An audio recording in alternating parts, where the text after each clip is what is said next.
Hello, I'm Nash Levinsky and this is Military Mind. Armed conflicts, defense and security, land, sea and air. We've got you covered. Overnight, the Ukrainian Navy targeted a ferry crossing and an oil terminal in the port of Kavkaz with several missiles from the Neptune coastal missile system. Ukrainian military drones also hit another oil terminal in the Krasnodar region. Russian sources say a large oil depot was hit, sparking a massive fire. And the Russian Defense Ministry said it shot down 5 Ukrainian-launched missiles and 29 drones over the region.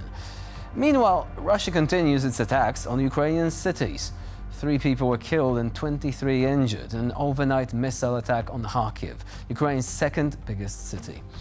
Russian forces have also struck the capital, Kiev, damaging civilian targets. On the front lines, the situation remains rather unchanged in terms of tactics. Russia continues its attacks in Donbass and Kharkiv.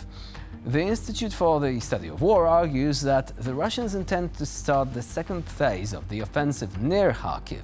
According to their data, Russian forces plan to do this when they capture Vovchansk, one of the 2 main hotspots in this area of the front line. This may not be such an easy task, and successful Ukrainian resistance may require the occupiers to launch another wave of intensified attacks to complete the capture of this city. Now, moving on to the Middle East.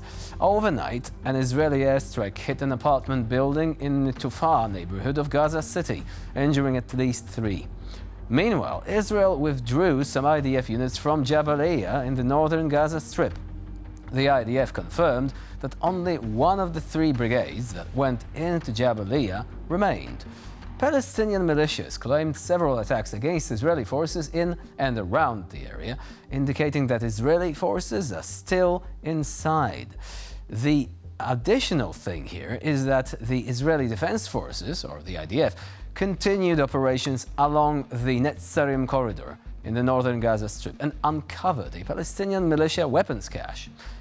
The Al-Aqsa Martyrs brigades responded by firing mortars against IDF positions, also launching rockets at Israeli forces along the corridor. Now up next, we have exclusive footage of what can only be described as the epitome of military teamwork. We're talking about the coordinated efforts of the 2nd Assault Battalion against enemy firepower, the brave scouts of the RUP Shershin and the daring FPV pilots of the Galician platoon are putting on a show that you will never want to miss. Stay tuned as we bring you the riveting spectacle of these tactical virtuosos in action.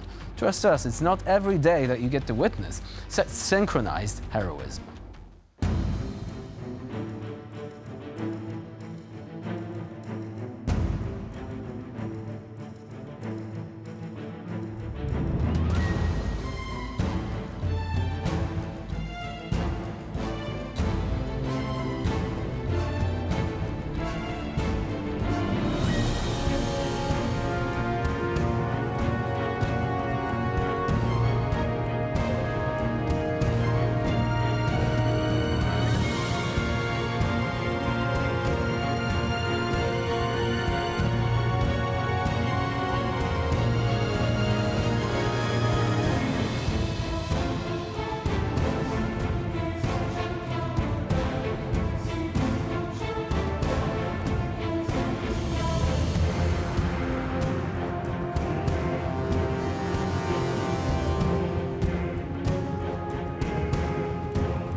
Ukrainian drones have clearly entered the chat.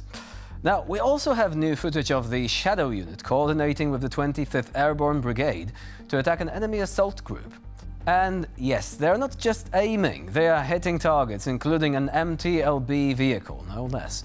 The location just north of Netaylevo in the Donetsk region. Watch the precision and lethal efficiency of these modern warriors in action.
Get ready for some gripping footage from the front lines. Again, here is an exclusive look at the fearless warriors of the Ukrainian assault regiment, Tsunami. These brave soldiers are in action, clearing houses of enemy occupiers in Vovchansk. Stay tuned to witness the unwavering determination and skill of these heroes as they reclaim territory in this display of courage and tactical expertise.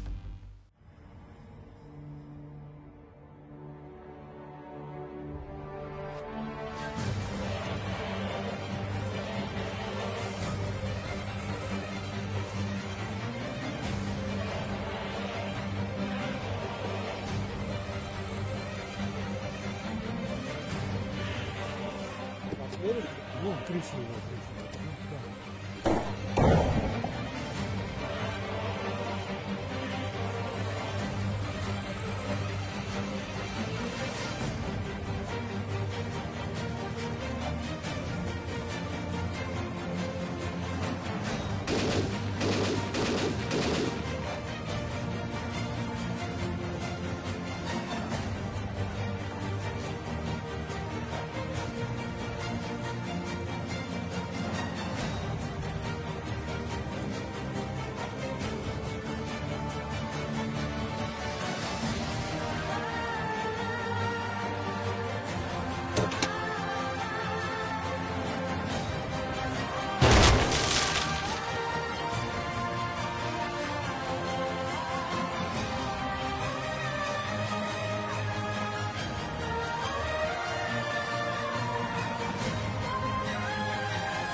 And so we've reached the conclusion of this episode of Military Mind.